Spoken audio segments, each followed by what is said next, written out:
Hello, আসসালামু আলাইকুম। রমজান করিম, শাহর মুবারক। মাসের শুভেচ্ছা, রমজান মাসের শুভেচ্ছা জানাচ্ছি আপনাদের সবাইকে। আমি আশিক আহমেদ, আমি সৌদি আরব থেকে, আবা শহর থেকে।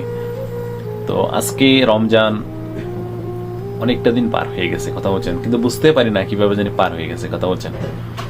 তো কত মানুষ ছুটিতে বাড়ি যায়, আমার কিন্তু আর যাওয়া হয় না, কথা বলছেন। আমার পাসপোর্ট, দুইটা পাসপোর্ট, কিন্তু দুইটা পাসপোর্ট মধ্যে অনেক রহস্য আছে, কথা বলছেন।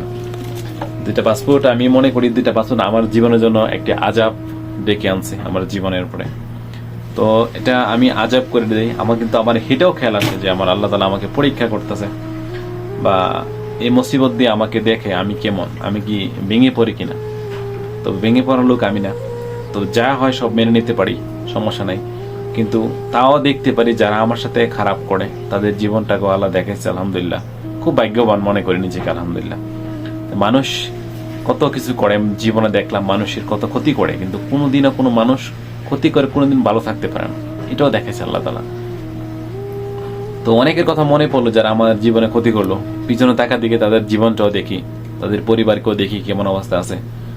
আল্লাহ রহমতে অহংকার করতেছি না, আল্লাহ আজিম। তাদের সাথে বকুব দুটা বাদ, আমার মা ভাইকে নিয়ে ভালো খাচ্ছি, পরিবারকে নিয়ে ভালো খাচ্ছি। সবাই দোয়া করবেন, জিন্দেগি কখনো কাউকে ঠকায়েন না, জীবনে শান্তি থাকতে পারবেন। টাকা পয়সা হলে শান্তি দেয় না, মানসিক শান্তি যদি না থাকে আপনার জীবনটাই তছনছ। জি ভাই।